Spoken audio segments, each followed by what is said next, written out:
अच्छा देखो, आओ एकदम पिद्दू सा टॉपिक जो अपने पास बचा है, comparative and common size statement. एकदम सबसे इजी यही है और कुछ है ही नहीं। Comparative and common size statement. Comparative statement एक चैप्टर है और कॉमन साइज स्टेटमेंट आपका एक चैप्टर है। दोनों अलग अलग चैप्टर है। Comparative and common size statement बहुत ही इजी सा चैप्टर है, कुछ करना ही नहीं है। बस आपको क्या करना है, आपका जो फाइनेंशियल स्टेटमेंट्स था एज पर schedule 3, statement of profit and loss and balance sheet, उसका फॉर्मेट आपको पता होना चाहिए। एक बार मुझे बैलेंस शीट का हेड्स एंड सब हेड्स सुना दो तो। इक्विटी एंड लाइबिलिटी, उसके अंदर में मेजर कितने हेड्स है? यस, आप लोग के लिए तीन ही मेजर हेड्स है, share holder funds, non current liabilities and current liabilities. Share holder fund के अंदर में क्या क्या आएगा? यस, आपके एग्जाम के पॉइंट ऑफ व्यू से सिर्फ दो ही चीज काम का है, share capital, reserves and surplus. फिर नॉन करंट लाइबिलिटीज में long term borrowings, long term provision, other non current liabilities, deferred tax liabilities. ठीक है, ये चार चीज था। उसके बाद में करंट लाइबिलिटीज में short term borrowing, short term provision, trade payables, other current liabilities. ये था फाइनेंशियल स्टेटमेंट्स का liability side. And then asset side में कितना हेड्स है? Non current assets, current assets. Non current assets में क्या क्या आता है? Long term loans and advances, उससे पहले भी कुछ था ना, प्रॉपर्टी प्लांट एंड इक्विपमेंट। इसके अंदर में क्या क्या था? Tangible assets, intangible assets. बस ये दो याद रखोगे तो चलेगा तुम्हारे एग्जाम पॉइंट ऑफ व्यू से। ठीक है, उसके बाद में एक जन ने बोला long term loans and advances. ठीक है, फिर और other non current assets, long term investment, यानी जिसको हम लोग बोलते हैं नॉन करंट इन्वेस्टमेंट्स। ठीक है, फिर डेफर्ड टैक्स एसेट जो आपके एग्जाम में नहीं रहेगा। Then current assets, current assets में क्या क्या आता है? Short term loans and advances, cash and cash equivalents, short term investment या current investment, trade receivables, inventories, cash and cash equivalents. ठीक है, इतना चीज अपना करंट एसेट्स में आता है। Is it clear? एक बार स्टेटमेंट ऑफ पीएनएल बता दो, उसका फ्लो कैसे था? Revenue from operation, other income, total income. ठीक है, revenue from operation, other income, total income. उसके बाद एक्सपेंसेस, एक्सपेंसेस में सबसे पहले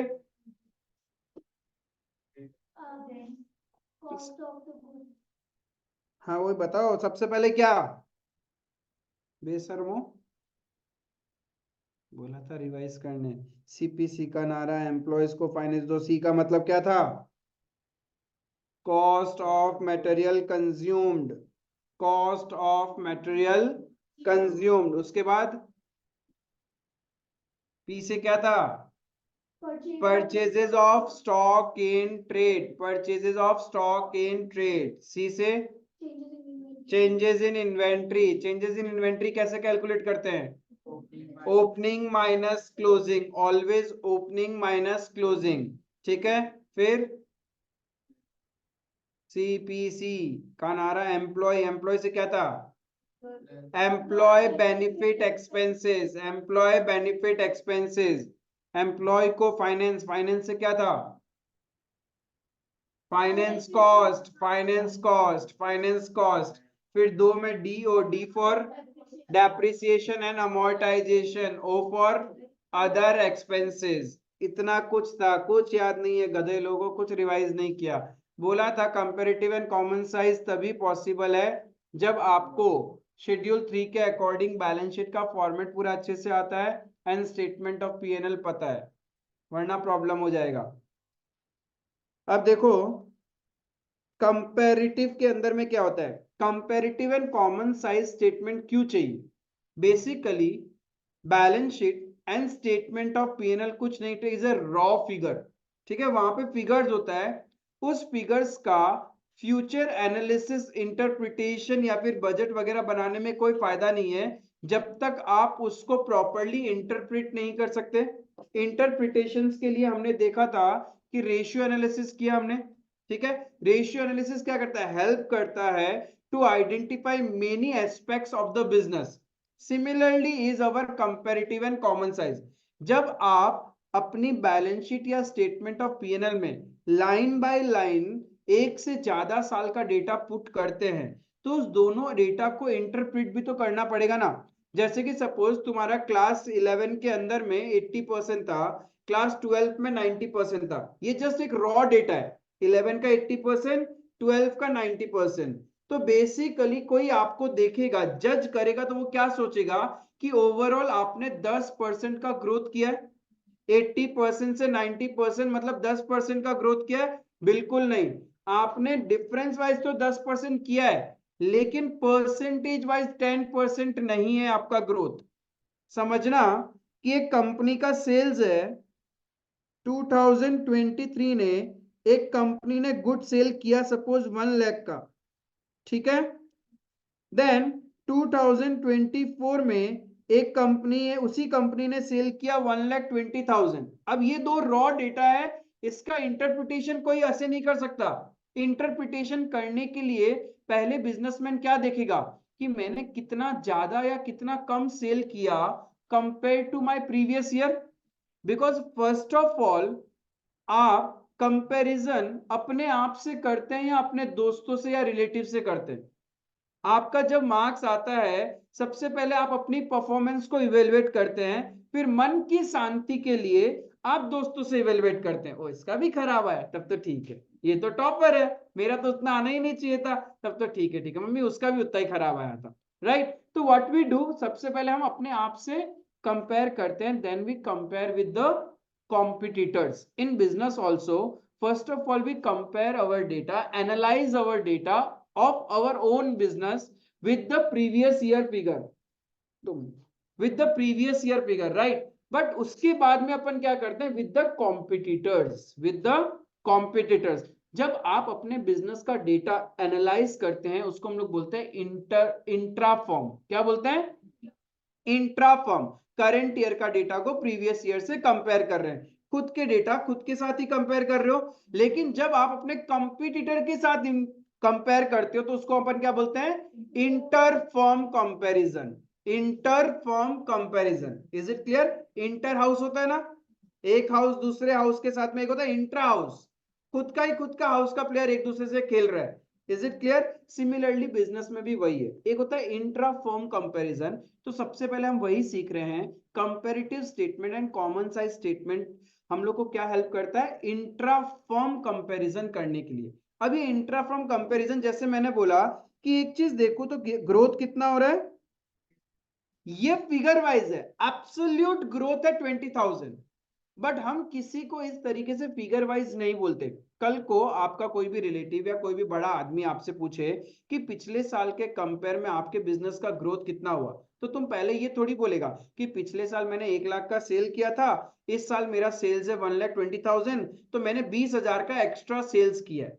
हम ऐसे थोड़ी ना बोलते हैं, हम परसेंटेज टर्म में बोलते हैं कि मेरा 5% बिजनेस ग्रो हुआ है, 10% बिजनेस ग्रो हुआ है, 15% बिजनेस ग्रो हुआ है, या पिछले साल के कंपेयर में 2% कम हो गया, 10% कम हो गया, राइट, ऐसे बोलते हैं ना। अब एक बात बताओ, ये एक एब्सोल्यूट चेंज है मेरा कि पिछले साल के कंपेयर में मैंने एब्सोल्यूट फिगर वाइज कितना चेंज हुआ है मेरी परफॉर्मेंस में। But when it comes to interpretation we use percentage. अब एक बात बताओ, इस फिगर का परसेंटेज, क्या हमने 20% ग्रोथ किया है क्या।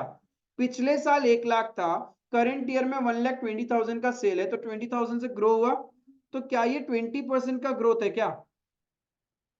हाँ 20% का ही तो ग्रोथ है, बिकॉज प्रीवियस ईयर से तो आप कंपेयर कर रहे हो, तो परसेंटेज भी तो प्रीवियस ईयर के अकॉर्डिंग निकलेगा। सपोज आपका पिछला साल 60 मार्क्स आया था कोई एक एक्स सब्जेक्ट में, करेंट ईयर में आपका 90 मार्क्स आया है, तो टेल मी कितना मार्क्स एक्स्ट्रा आया आपका पिछले साल के कंपेयर में। पिछले साल के कंपेयर में 30 मार्क्स आपने एक्स्ट्रा गेन किया है, तो ये 30 तो एब्सोल्यूट फिगर है, लेकिन परसेंटेज सेंस में आपका ग्रोथ कितना हुआ है? 50%। अब ये 50% कैसे निकाला? 30/60 इंटू, यानी हम जब भी परसेंटेज निकालते हैं we take previous year as the base year. बस यही है कंपैरेटिव फाइनेंशियल स्टेटमेंट्स, खत्म। कंपैरेटिव फाइनेंशियल स्टेटमेंट्स में आपको यही करना है, ऐसे ही बैलेंस शीट में करना है, ऐसे ही स्टेटमेंट ऑफ पीएनएल में करना है, लाइन बाय लाइन आइटम। कैसे करेंगे देखो, फॉर्मेट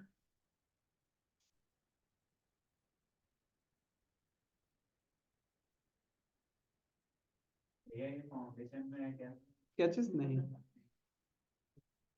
फॉर्मेट पर्टिकुलर्स। देखो ऊपर में अपन कुछ भी बनाएंगे, क्वेश्चन कंपैरेटिव बोलेगा तो हम लोग ऊपर लिख देगा comparative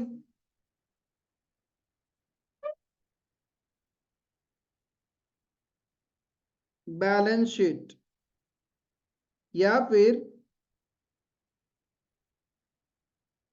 comparative statement of profit and loss, जो भी क्वेश्चन पूछेगा आपसे, लेकिन फॉर्मेट सेम चलेगा। एक होता है पर्टिकुलर्स का कॉलम, फिर एक नोट नंबर होगा, देन ध्यान रखना previous year figure, previous year, current year. यहां पे गलती कर बैठते हैं एग्जाम में, क्या करते हो हड़बड़ी में, करंट ईयर का फिगर आप पहले लिखते हो और प्रीवियस ईयर बाद में लिखते हो। ऐसा मत करना। क्या करोगे? Previous year current year, previous year पहले, क्यों? क्योंकि इसी से तो मुझे कंपेयर करना है अपने आप को। बेस ईयर मेरा क्या रहेगा? पिछला साल। तो इस कॉलम को दे देता हूं मैं कॉलम ए, ये हो गया मेरा कॉलम बी। उसके बाद अपन को निकालना होता है column C, that is absolute change. बताओ अभी जो हमने एग्जांपल लिया था उसमें एब्सोल्यूट चेंज कैसे निकाला था? आपने, कुछ ने बोला था 30 आ रहा है, कुछ ने बोला 20,000। बिल्कुल नहीं, current year minus previous year किया था आपने। जब लास्ट ईयर 60 मार्क्स मिला था एक सब्जेक्ट में, करंट ईयर में 90 मिला है, तो आपने बोला 30 मार्क्स एक्स्ट्रा मिला है। तो के 30 पॉजिटिव कैसे आया था? 90 माइनस 60 करने से आया था। इफ आप 60 माइनस 90 करते तो आपका आंसर -30 आता। Is it clear? तो एब्सोल्यूट चेंज हमेशा कैसे निकलेगा? इस कॉलम को दे देंगे C number, B minus A, current year minus previous year. Is it clear? And then हमें चाहिए percentage of absolute change, percentage of absolute change. Percentage कैसे निकाला था आपने कि 50% ग्रोथ हुआ है? Yes, absolute change divided by previous year into 100, यानी सी बाई ए कर दूं मैं, प्रीवियस ईयर तो क्या लिखा? Is it clear?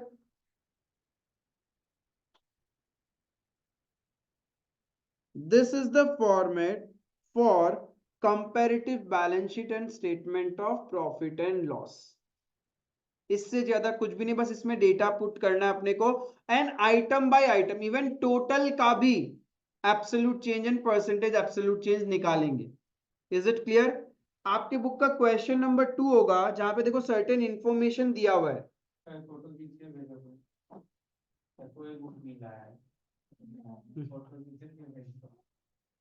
आपके बुक का क्वेश्चन नंबर 2 ट्राई करो तो, जहां पे शेयर कैपिटल है 25 lakh, 20 lakh, investment 9 lakh, 5 lakh, long term borrowings 12 lakh, 9 lakh, inventories 18 lakh, 20 lakh, cash and cash equivalent 2 lakh, 5 lakh मिला।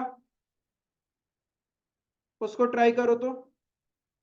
पहले नॉर्मल बैलेंस शीट बनाते हैं वैसे बनाना है, एंड देन एड ऑन में क्या हो गए, दो कॉलम एक्स्ट्रा रहेंगे, one is absolute change, another one percentage of absolute change, comparative balance sheet ready हो जाएगा।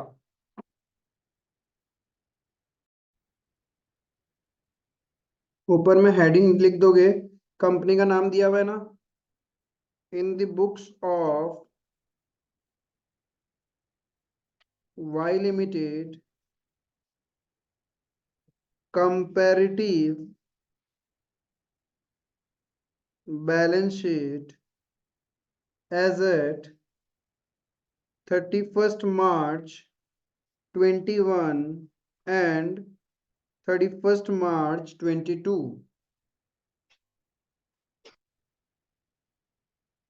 आपका फॉर्मेट बहुत मैटर करता है, वरना आधा आधा मार्क्स करते करते फिर 95 तक आके रुक जाओगे।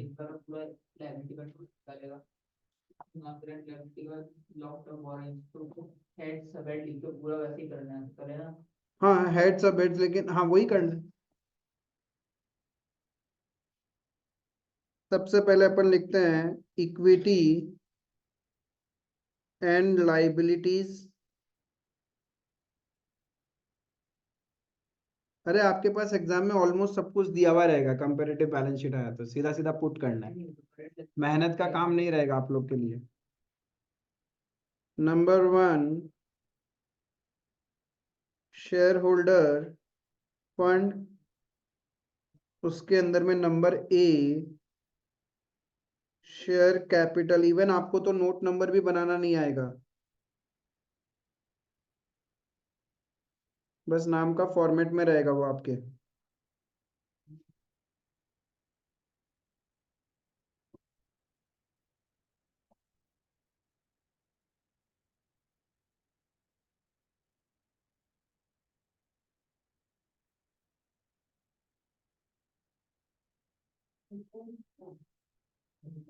Thirty first March 21, 31st March 22, absolute change, percentage of absolute change।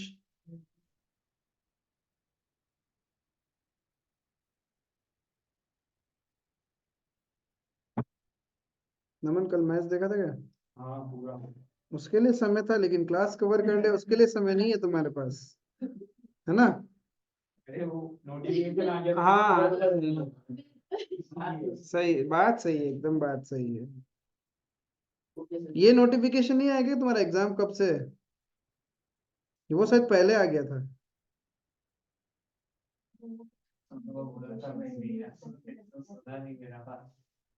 Hmm.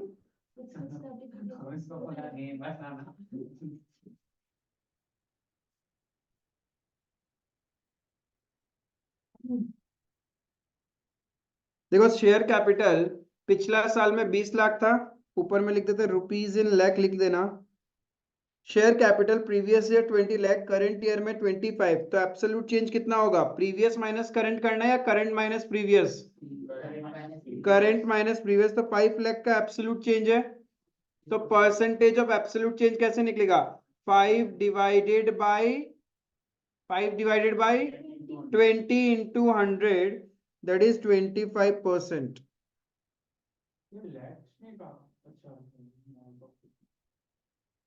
Then reserves दिया हुआ है,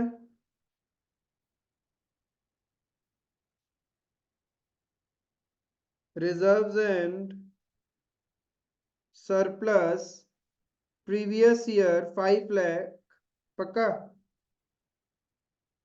36 लाख, करंट ईयर में 40 लाख, तो एब्सोल्यूट चेंज 4 लाख, तो परसेंटेज क्या आएगा? 4 डिवाइडेड बाई 11.11। हाँ अब क्या करना कि मस्त आंसर देख के बताते रहना, मत करना, हमको पता है कुछ लोग नहीं है लेकिन कुछ लोग करेगा, मत करना, सॉल्व करना भाई, एग्जाम में आपको स्पीड चाहिए। और एग्जाम में डाउट आएगा ये राउंड डेसिमल्स में आ रहा है, तो होता ही नहीं है ऐसे, डेसिमल में थोड़ी बोर्ड्स वाला पूछेगा, ऐसा कुछ नहीं है। कंपैरेटिव एंड कॉमन साइज में डेसिमल्स में ही आएगा परसेंटेज ज्यादातर। नंबर 2 नॉन करेंट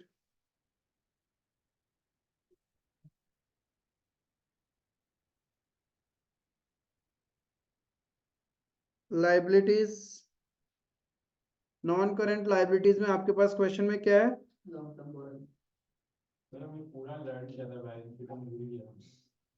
बाबू उसके लिए हम अपना ब्रेन तो तुमको नहीं दे सकता है।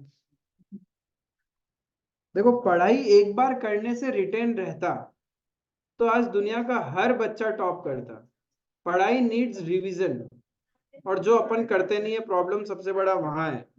अपन सोचते हैं कि एक बार पढ़ा है याद हो गया तो वो रिटेन रहेगा, नहीं रहेगा। हमारी आईज और ब्रेन इतनी ज्यादा वो चीजें ऑब्जर्व करती है, वो कैसे याद रहेगा। आपको रेगुलर रिवीजन चाहिए, बार बार रिवीजन चाहिए। जो हम लोग टोटल निकालेंगे लास्ट में लायबिलिटीज वाला एब्सोल्यूट चेंज परसेंटेज चेंज का निकालेंगे प्रीवियस स्लाइड। एब्सोल्यूट चेंज का टोटल और परसेंटेज चेंज का टोटल नहीं होगा, वो निकालना पड़ेगा तुमको। निकालेगा। हाँ निकालेगा, उसका टोटल मत कर देना, वहां सिली मिस्टेक होता है। जो नोट नंबर पे यहाँ पे जो प्रीवियस करंट ईयर में नंबर लिखा है ना, ये पूरा हमको 000 वो लैख वाला फिगर कैलकुलेट करना होगा इतना सा। ऊपर लिख देंगे ना टॉप में रुपीज इन लैख, काम खत्म। और लिख सकते हैं। हाँ ऊपर लिख देना ब्रैकेट में रुपीज इन लैक्स, खत्म। क्यों लिखेंगे अपन पूरा पूरा इतना बड़ा बड़ा फिगर्स, जगह ही नहीं होगा। रुपीज इन लैक्स लिख देंगे। तो 3 divided by 9, 33.33%। Then non current liability में और तो कुछ है नहीं, सीधा आ जाएगा करंट लाइबिलिटीज।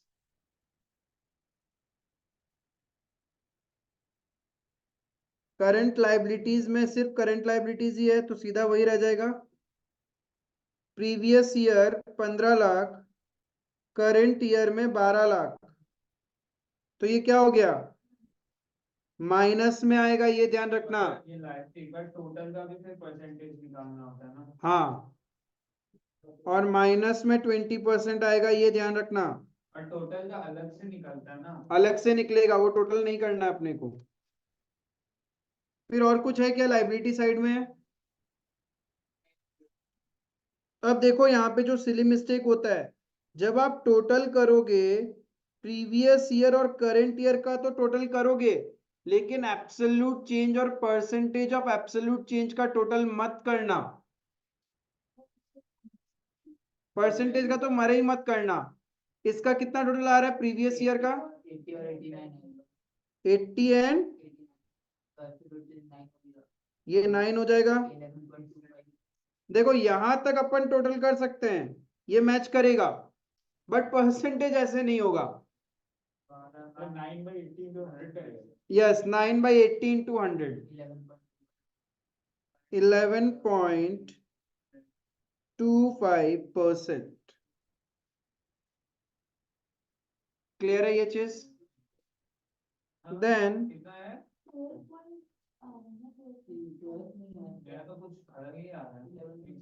11.25% ही आएगा। एसेट्स, एसेट्स में non current assets, number a property plant and equipment,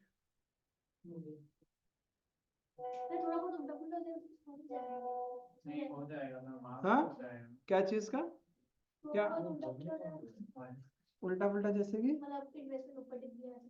sequence, we have to maintain the sequence.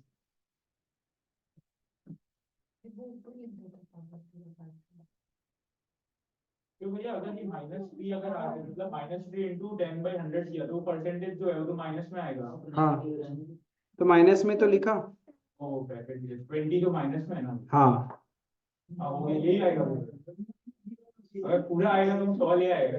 ऐसा नहीं आएगा भाई, पूरा पेपर थोड़ी ना ऐसे ही आएगा, एक क्वेश्चन आएगा। चार मार्क का आता है। इंटेंजिबल एसेट 20 मार्क 10 नील नील। उसके बाद में और कुछ है क्या एसेट्स में, इन्वेस्टमेंट्स है।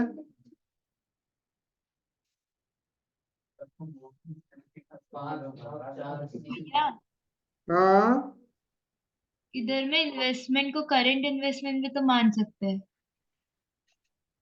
मान सकता है, कुछ लिखा हुआ नहीं है, एजम्पशन के बेसिस पे मान सकते हैं, ऐसा कुछ नहीं है। हम तो करंट ही माने हैं। करंट ही माना है। बट नॉर्मली करंट इन्वेस्टमेंट्स कम होता है ना, नॉर्मली करंट इन्वेस्टमेंट्स कम होता है, इसीलिए it's better assumption is non current investment. And exam में क्लैरिटी के साथ रहेगा, और नहीं रहे तो मेरे हिसाब से आपको हमेशा नॉन करंट मानना चाहिए। 480 कितना आएगा? 80%। देन और तो कुछ है नहीं नॉन करंट में।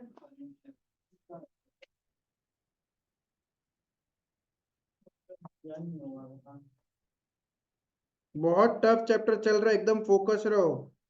फोकस लूज तो चैप्टर छूट जाएगा, इतना टफ चैप्टर है ये। क्योंकि ये परसेंटेज निकालना मजाक थोड़ी ना है, वो भी बिना कैलकुलेटर के। ओ माय गॉड, पहली बार क्लास 12 में आके हम लोग परसेंटेज निकालना फाइनली सीख ही गया। इन्वेंटरी और कैश। दो ही आइटम है। तुम भी रखता है ऐसे मत देखो कैसे। इन्वेंट्रीज 20 -2 परसेंटेज 10%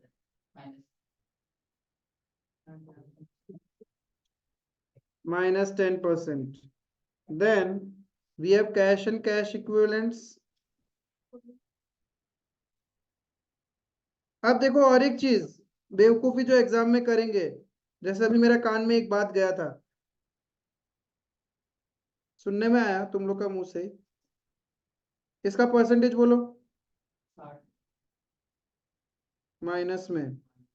अब भाई टोटल का मत करने बैठ जाना यहाँ पे, बिकॉज जो टोटल ऑफ लाइबिलिटीज है वही तो टोटल ऑफ एसेट्स होने वाला है। ठीक है, परसेंटेज तो मतलब फिर सेम ही रहेगा फिर। हाँ। इसका 80 आएगा, इसका 89 आएगा, 9 11.25%। एग्जाम में इसका निकालने मत बैठ जाना।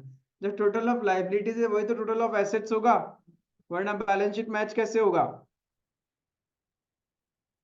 समझ में आया? This was your comparative balance sheet, इससे ज्यादा कुछ भी नहीं है कंपैरेटिव बैलेंस शीट में। बैलेंस शीट लर्न कर देता है। वो जरूरी है, क्योंकि जरूरी नहीं है क्वेश्चन आपको बैलेंस शीट बना के दे। 99% आपके पास क्वेश्चन इसी टाइप का आएगा, आइटम्स दे देगा, वो आपको पुट करना पड़ेगा। हाँ हाँ हाँ यार 2 डेसिमल तक निकालना ही पड़ेगा। हाँ, 2 डेसिमल्स तक। कोई दिक्कत? तो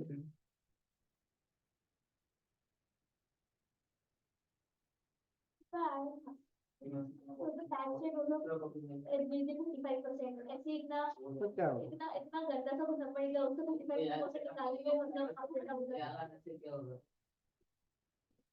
हाँ देखो, एक क्वेश्चन प्रैक्टिस करेगा अपन स्टेटमेंट ऑफ पीएनएल पे भी।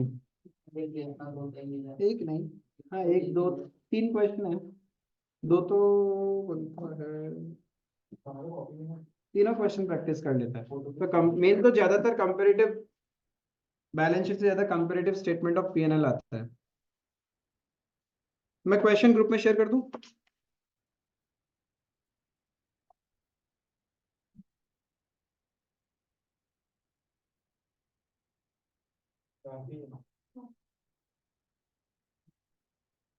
आज 7 देगा तो आज ही खत्म कर देता है कंपैरेटिव और कॉमन साइज। कितना टाइम लगेगा? कुछ है नहीं इनके अंदर में, बस यही है। ऐसे पिद्दू सा काम हम लोग स्टेटमेंट ऑफ पीएनएल में करेंगे। सॉल्व करने में, समझने में तो आधा घंटा। नहीं मतलब क्लास का टाइम। क्यों? अरे ऐसे ही यार, है ना, इंसान है। देखो एक क्वेश्चन ग्रुप में शेयर किया, ये क्लियर है बैलेंस शीट। वैसे ही अभी अपन बनाएंगे comparative statement of profit and loss. Question share किया है, from the following particulars obtained from the books of mark limited prepare a comparative statement of profit and loss. अब और एक चीज छोटा सा ध्यान रखना, एग्जाम में आप लोग अच्छे से पढ़ लेना, क्वेश्चन कंपैरेटिव पूछा है या कॉमन साइज पूछा है। हड़बड़ी में क्या होता है, सब कुछ गया हाथ से। ठीक है, तो बहुत माइन्यूटली रीड कर लेना, क्वेश्चन कंपैरेटिव पूछ रहा है या कॉमन साइज पूछ रहा है। अभी अपने को बनाना है किसका बुक्स में? Mark limited. तो पहले लिखेंगे इन द बुक्स ऑफ हाँ अभी भी वही कर रहे हैं, हमने कंपैरेटिव बैलेंस शीट किया, अभी कंपैरेटिव स्टेटमेंट ऑफ पीएनएल बनाएंगे।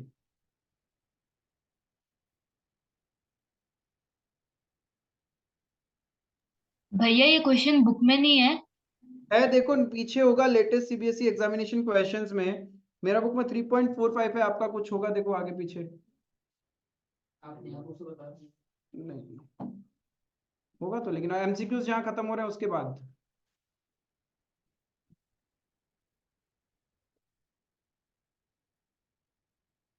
मिला, हाँ वही तो था, latest CBSE questions.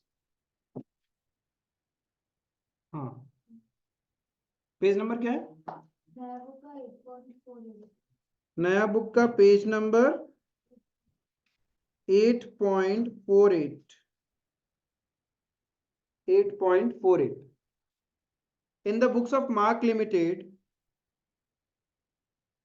comparative statement of profit and loss, और सिलेमिस्टिक जो कर सकते हो आप लोग, बैलेंस शीट में एसेट लिखना होता है और स्टेटमेंट ऑफ पीएनएल में फॉर द ईयर, ये ध्यान रखना। For the year ended 31st March 17, मेरे बुक में 17 एंड 18 है तो मैंने वही यूज किया। आप लोग की बुक में वही है 17 एंड 18।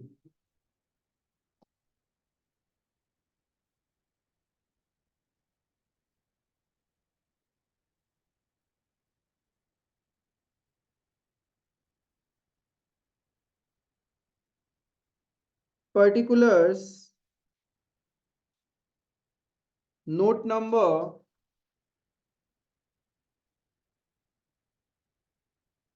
पहले तो प्रीवियस ईयर आएगा, प्रीवियस ईयर है 16-17, करंट ईयर है 17-18,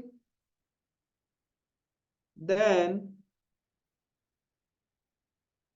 एब्सोल्यूट चेंज, उसके बाद परसेंटेज ऑफ एब्सोल्यूट चेंज,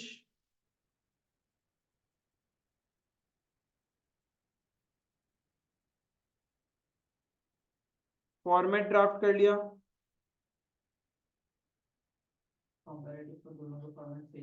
हाँ दोनों का सेम है। डिफरेंस क्या होगा? यहाँ पीएनएल के डेटा को लिखेंगे, वहां बैलेंस शीट का कंपेयर कर रहे थे हम लोग, ठीक है। वहां पे हमने line by line balance sheet के डेटा को कंपेयर किया था, एंड इजी हो रहा था कि पिछले साल में शेयर कैपिटल इतना था, करंट ईयर में इतना है, मतलब हमने कितना परसेंट से इंक्रीज हुआ है। तो फॉरकास्टिंग करने में, बजट बनाने में, डिसीजन लेने में हेल्प करता है। Is it clear? अब देखो यहाँ पे सबसे पहले रेवेन्यू फ्रॉम ऑपरेशन, तो वही चाहिए हमें इनकम में, रेवेन्यू फ्रॉम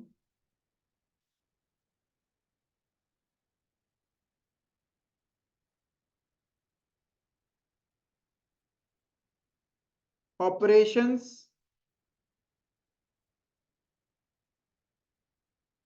40 लाख और 50 लाख, तो एब्सोल्यूट चेंज कितना?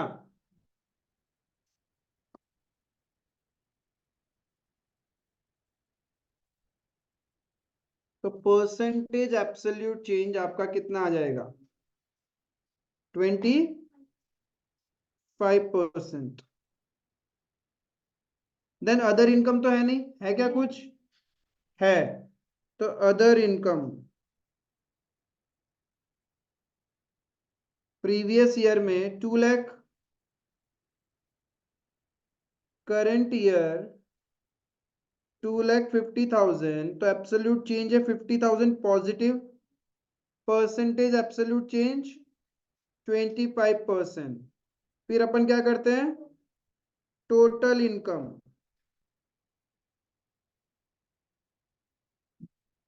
Previous year 42 lakh, current year 52,50,000, तो एब्सोल्यूट चेंज हो गया। इसमें भी लाख लाख लेके कर सकते हो ऊपर में। हाँ ले सकते हैं, ऐसा कुछ नहीं, ऊपर रुपीज इन लाख लिख सकते हैं।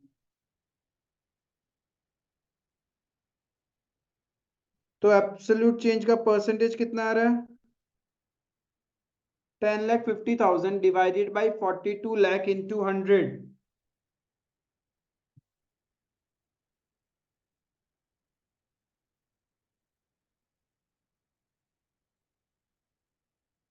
निकाल के बताओ।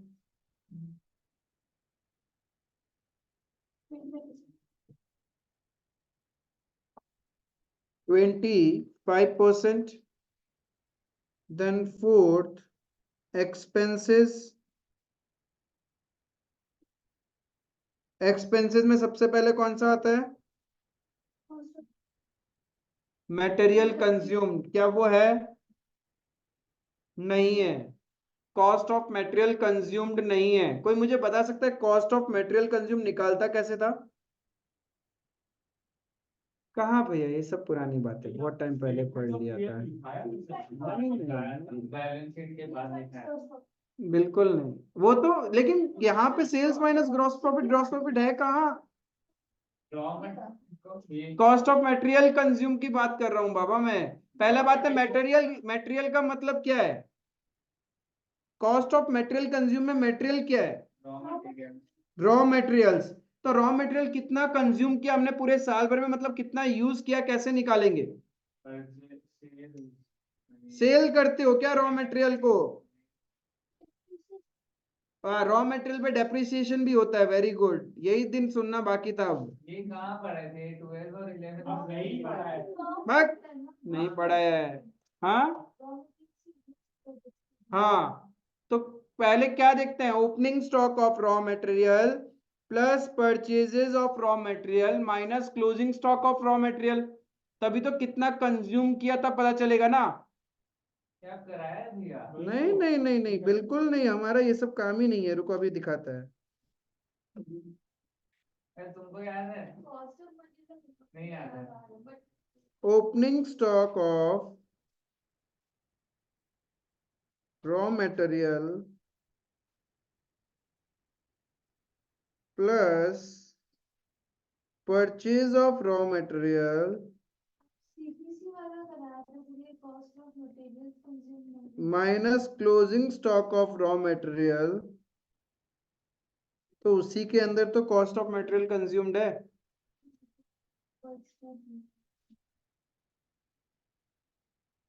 अब तो ध्यान में रहेगा कॉस्ट ऑफ मटेरियल कंज्यूम क्या? मटेरियल मींस रॉ मटेरियल, तो वो तो है नहीं। फिर C P P P for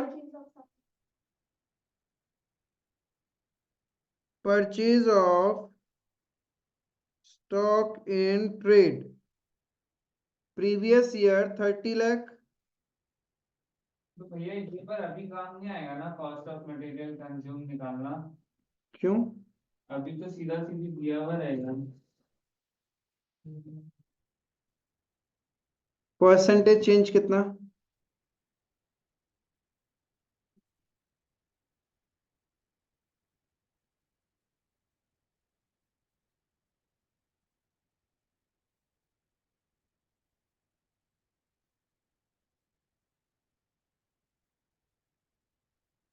फालतू का ही रहता है, फालतू का ही रहता है। तो दूसरी का बाकी से निकाल दे।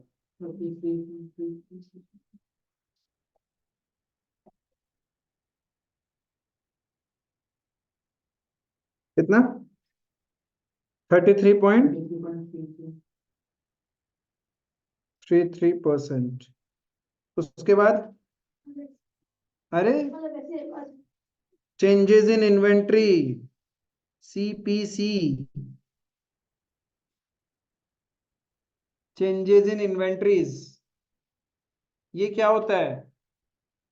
ये तो अब opening opening stock minus closing stock. ये नहीं भूला गया, ये याद है। 8 लाख, 10 लाख, 2 लाख एब्सोल्यूट चेंज है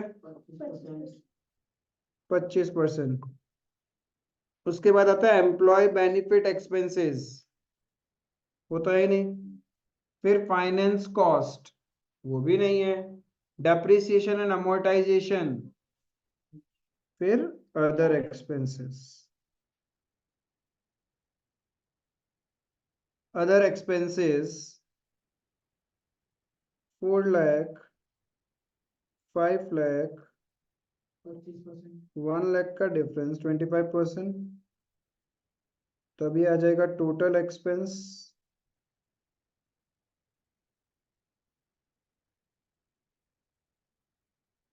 total expense 42 lakh, 55 lakh, 55 minus 42, 13 lakh।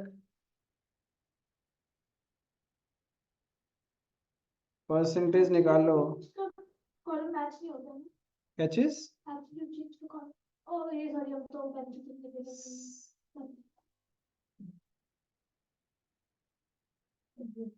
यहाँ तो हो ही रहा है, एब्सोल्यूट चेंज का कॉलम तो मैच हो ही जाएगा टोटल। एब्सोल्यूट चेंज का टोटल मैच हो जाएगा, परसेंटेज कभी भी नहीं मैच करना गलती से भी, कैलकुलेट करना।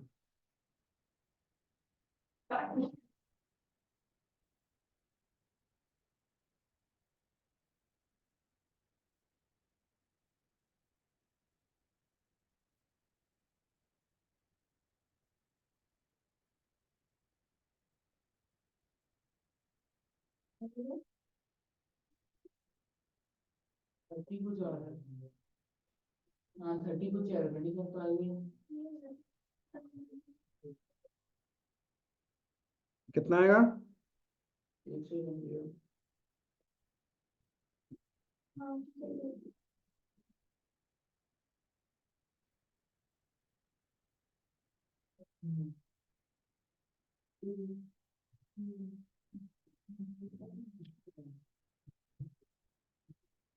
ये हम लोग ये क्वेश्चन में जो जैसे लैक्स में दिया हुआ है ना, तो ऊपर इन लैक्स लिख के हम 50 40 10 नहीं लिख सकता था। लिख सकते हैं, उससे ज्यादा इजी हो जाएगा, हमने ये पूरा 0 0 तो कैंसिल हो जाता है क्या? 30.8 निकालो और बताओ मुझे क्या आ रहा है।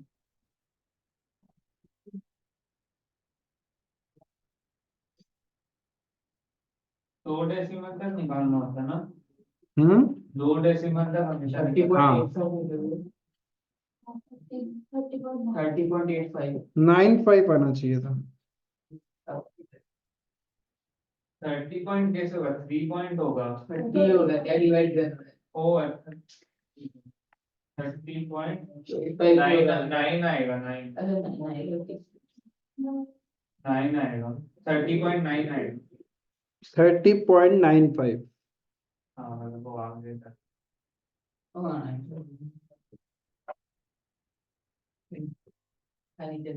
फिर से बोल रहा हूँ, परसेंटेज का टोटल मत कर देना, मैंने भी नहीं किया है। प्रॉफिट बिफोर टैक्स कैसे निकलेगा? Income minus expense. Total income 42 lakh, total expense 42 lakh, तो प्रॉफिट बिफोर टैक्स 0। और उधर 52 लाख 50,000 का इनकम था और एक्सपेंस है 55 लाख, दैट मीन्स 2,50,000 नेगेटिव आएगा इनकम माइनस एक्सपेंस करने से। तो एब्सोल्यूट चेंज में भी क्या आ जाएगा? माइनस 2,50,000।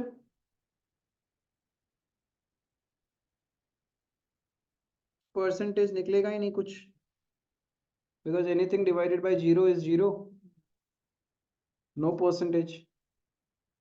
समझ में आया how to draft comparative statement of profit and loss?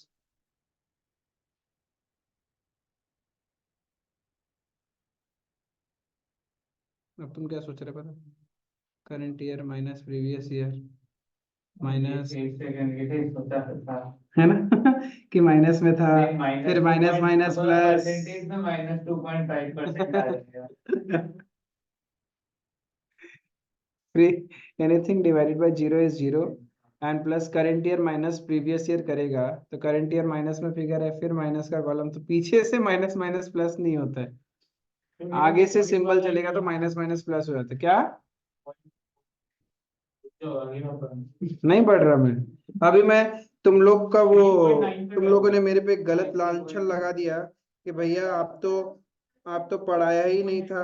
अब भैया निकालेगा कटिंग लग जाए। अब राउंड प्रूफ होगा हम लोग। हाँ फाइनेंशियल स्टेटमेंट्स भैया आप बताया ही नहीं था, वो में जीरो लगाया था। ये सब नोट्स तो आप लिखाया ही नहीं था।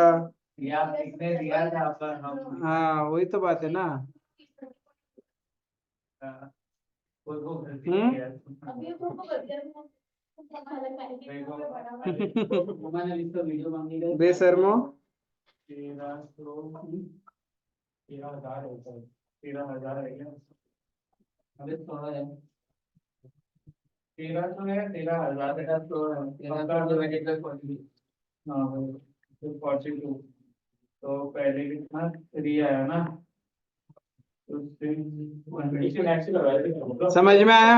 हाँ statement of profit and loss आप लोग को क्लियर है, comparative statement of profit and loss, ठीक है।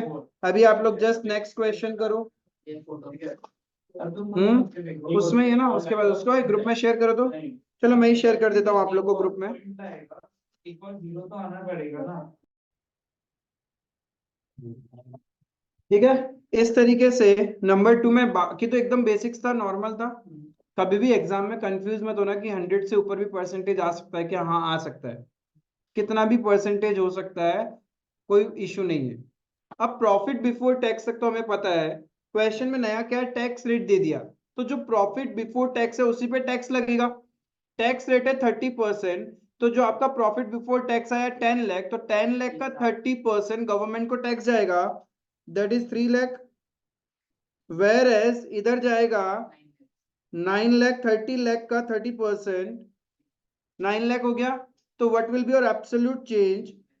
6 lakhs। तो percentage of absolute change 6/3 into 100, 200%।